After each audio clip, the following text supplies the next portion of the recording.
Let's take a listen to what Adam Silver said. And by saying, I think it's unfortunate where we find ourselves right now, both from the team standpoint and the players. I mean, we're coming off tremendous momentum in the WNBA. It's not lost on anyone. And that is the scariest line that we have heard. We are coming off tremendous momentum. And that phrase, coming off tremendous momentum, should worry every fan of the WNBA. When a commissioner talks about momentum in the past tense during active negotiations, it doesn't sound like optimism. It sounds like a warning. It feels like a eulogy being drafted in real time. Adam Silver just delivered one of the most carefully phrased warning shots in modern sports labor history. If you miss the meaning behind those diplomatic words, you're missing what's really unfolding behind the scenes. Movement.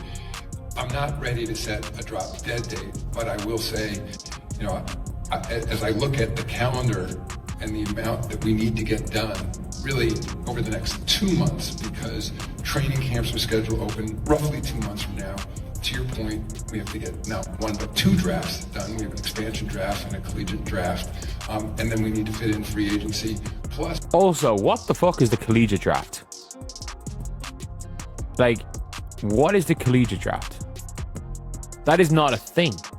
2 months. That's the timeline Adam Silver just put on the table. In that short window, the league would need to complete an expansion draft, a collegiate draft, and a full free agency period. But here's what he isn't saying outright.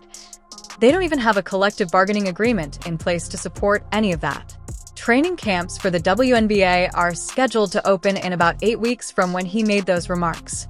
You can't run a draft without clear salary cap rules, and you can't handle free agency without finalized contract structures. The entire framework is still missing. And pay attention to how he phrased it. When he says, "I'm not ready to set a drop-dead date," that's classic commissioner language. It usually means a deadline absolutely exists. It's just not being shared publicly yet, because announcing it too soon could trigger panic. To go to work and memorialize it. So if what I'd love to accomplish is sort of putting pressure on everybody and say, okay, I've been through so many cycles of collective bargaining, and often things tend to get done at the 11th hour. We're getting awfully close to the 11th hour now when it comes to bargaining.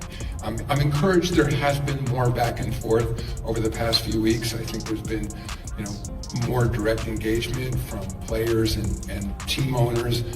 I have not been at the table, but I'm very involved behind the scenes. I want to play whatever role would be most productive in getting a deal done. But again, I think we need to now move towards the next level. Here's where things get especially revealing. Adam Silver openly admits he hasn't been sitting at the negotiating table. He's involved behind the scenes, but not directly leading talks. For a league that's supposed to be on the edge of a breakthrough, that's a serious red flag. When critical labor moments hit in the NBA, the commissioner is usually in the room. When the future of a league is at stake, leaders don't stay in the background unless the situation is so tense and fragile that their presence could complicate things. Silver also mentioned that players and team owners are now engaging more directly. That sounds like progress, but it's progress that should have happened months ago. The fact that it's being highlighted now shows just how far behind these negotiations really are. Not only are the owners going to be unwilling to meet the players' revenue demands for 15% of gross revenue, the odds are that if they come back to the board about making a 2027 WNBA season, the odds are that those 1.1 million contracts evaporate. The odds are the owners are going to give them a worse deal than they're currently getting, because the owners have spent probably collectively about 100 million running teams, booking out arenas, paying staff. It's not cheap to run a team in an off season, so they're probably going to get that. Should cut 100% WNBA of the NBA support. Now we get to the core issue driving this entire dispute. The WNBA Players Association is asking for 15% of gross revenue. On the surface, that might sound modest compared to the 50% split in the NBA. But the financial reality behind that demand makes the situation far more complicated. For more than 2 decades, the WNBA has been heavily subsidized by NBA ownership. The league hasn't just been supported, It has operated at a loss for most of its 26-year existence, with teams collectively absorbing hundreds of millions of dollars in deficits. Then came a breakthrough season, fueled in large part by the surge in attention around Caitlin Clark, which drove record ratings and attendance. From the owner's perspective, that breakthrough represents a long-awaited chance to move toward profitability after years of losses. The players' push for a new revenue split, however, raises fears that owners may never fully recover their decades of investment. After funding the league for a generation, covering losses, marketing misfires, and sparse crowds, owners are now facing demands that could lock in continued financial strain just as the league shows signs of growth. Hate the owners, who, by the way, there are certain NBA owners, Jim Dolan, who, by all accounts, would rather burn down the WNBA than even make a profit. Like, it's one of those things that that there are NBA owners that legitimately don't want the league to exist, which isn't ideal. So, didn't they go 6 weeks out responding to the players' proposals? I mean, the players responded with the same proposal. Like, if the league gives a proposal and the players... This is where the standoff turns into a dangerous game of chicken. Both sides are betting the other will give in first. Players believe the NBA won't allow the WNBA to collapse after investing so much time and money. Owners, meanwhile, are convinced the players won't risk their careers or the league's hard-earned momentum over contract terms. But if neither side backs down, the consequences escalate quickly. A short delay that pushes the season from May to June might be manageable. Stretch that into July or August, though, and you're no longer postponing a season, you're effectively canceling it. The WNBA can't realistically compete for attention against NFL preseason, college football, and the baseball pennant race. If an entire season disappears, the fallout is massive. The momentum that Adam Silver keeps referencing evaporates. New fans who discovered the league through Caitlin Clark drift away. Sponsors that only recently began committing serious money could activate exit clauses in their deals. At that point, the damage wouldn't just be temporary. It could reshape the league's future. Blocked by this guy. I cannot believe I'm not blocked by this dude. Oh my god. Like, if you've ever listened to this guy's basketball takes, they're fucking awful, man. They're awful. Like, I don't know anything about the guy, but his basketball takes are some of the dumbest shit I've ever heard. Like, genuinely some of the dumbest shit I've ever heard. But, the power dynamics in this dispute are more layered than most people realize. The WNBA Players Association isn't just negotiating with individual team owners. It's dealing with NBA ownership groups that view the league through a long-term investment lens. To them, a WNBA franchise isn't a charity project. It's a business venture that has already absorbed years of financial losses in the hope of eventual profitability. Take someone like James L. Dolan, owner of the New York Liberty. After years of subsidizing the franchise, relocating games to the Barclays Center, and finally seeing a competitive season with stronger attendance, there are signs of progress. From an owner's perspective, a proposed revenue structure that appears to lock in continued losses raises serious concerns. At a certain point, the cold math of business forces a difficult question. How long do you keep investing before deciding to step away? The NBA and Adam Silver is just going to be like, you know what? Fuck it. Fuck it. Like, if the league, if it goes, it goes. And I actually think we're at the stage where the NBA owners are like, you know, we're actually sick of this shit. It's like, yeah, you know, we funded this league for X amount of years and made these big losses, and now we might make our money back, and the players are trying to make sure we won't ever make our money back. Like, that realistically is what the owners are, and yeah, it is what it is. So anyway, yeah, that is. If the season doesn't start on time, the fallout goes way beyond a few postponed games. The financial and structural consequences could ripple through the entire WNBA.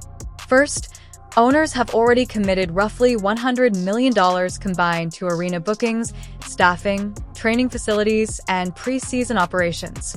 That money is spent whether games are played or not. If the season is canceled, those arena contracts don't magically disappear. Most of those costs are unrecoverable. Second, the expansion process stalls. The planned launch of the Golden State Valkyries depends on an expansion draft built around the rules of a new collective bargaining agreement. Without a finalized framework for contracts and salaries, that entire rollout freezes, putting a major growth opportunity on hold. Third, free agency grinds to a halt. Players expecting to negotiate under an improved salary system suddenly face uncertainty. Veterans who timed career decisions around the new deal are left waiting, and the normal flow of player movement across the league shuts down. Fourth, and this is the uncomfortable part, a lost season could force some ownership groups to reconsider their commitment. Franchises like the Connecticut Sun, the Indiana Fever, and the Atlanta Dream operate in smaller markets and rely heavily on long-term belief in the league's trajectory. If a canceled season shakes that confidence, even a few owners stepping away could trigger serious instability. There's also the broader question of support from the NBA itself. The partnership has always been framed as both a long-term investment and a statement of values. But if a canceled season erases recent gains, internal debates about continued funding could intensify. When Adam Silver talks about protecting momentum, he's not just referring to fan excitement. He's talking about maintaining ownership commitment, sponsor trust, and the financial confidence that keeps the entire system running. It's also about media partners honoring their broadcast contracts, because if negotiations collapse, that trust evaporates overnight. The WNBA Players Association appears to be operating on the belief that last season's success gives them strong leverage. But that leverage is built on a fragile foundation, one breakout year after more than 2 decades of financial losses. If the surge in interest fades, if ratings slip, or if injuries derail star-driven momentum around players like Caitlin Clark, that bargaining power could disappear quickly. From this perspective, locking in gains while momentum exists may be safer than risking everything on a prolonged standoff. Owners understand this dynamic. Having been through major labor disputes before, they may be willing to let the calendar work in their favor, believing that a canceled season would shift future negotiations decisively toward management. That's why the recent warnings from Adam Silver carry so much weight. He isn't just talking about scheduling headaches. He's signaling that both sides are approaching a breaking point where the consequences could hurt everyone. Realistically, a few paths sit ahead. In one scenario, players accept a compromise that delivers major salary increases, stronger benefits, and better working conditions, even if it falls short of their full revenue-sharing demand. The league survives intact, and players secure meaningful progress. In another scenario, talks drag on, and the season starts late, costing both sides money and weakening fan enthusiasm. The games eventually return, but the lost momentum is hard to rebuild. And then there's the most severe outcome, a full cancellation of the season, with consequences that would echo far beyond a single year. If the collective bargaining agreement expires without a deal, the WNBA could go dark for a year or longer. When negotiations eventually restart, ownership would hold most of the leverage. Players have limited alternative leagues that can match those salaries, and a long shutdown could push the union into accepting terms worse than what's currently on the table. In that scenario, some franchises might even fold if owners decide the investment no longer makes business sense. Most observers would still bet on a compromise eventually getting done. But the fact that a full cancellation is even being discussed should alarm everyone involved. Once you lose a season, you don't just lose games, you lose trust. Fans who plan their summers around the schedule drift away. Sponsors burned by broken agreements hesitate to return. Momentum, once broken, is incredibly hard to rebuild. That's why the tone from Adam Silver sounds so carefully measured. He isn't creating public panic, but his wording signals deep concern. This should be a moment of celebration after the league's most successful season, powered by surging interest around stars like Caitlin Clark. Ratings climbed, attendance set records, and new fans discovered the sport. Instead of building on that growth, both sides are locked in a standoff that risks undermining it. So the real question becomes a strategic one. If you were a player right now, would you hold out for a larger revenue share and risk the season, or accept major raises today and push for more once the league is on firmer financial ground? The decision isn't theoretical, it's immediate. And with the clock ticking, the path chosen in the coming weeks could shape what the league looks like years from now.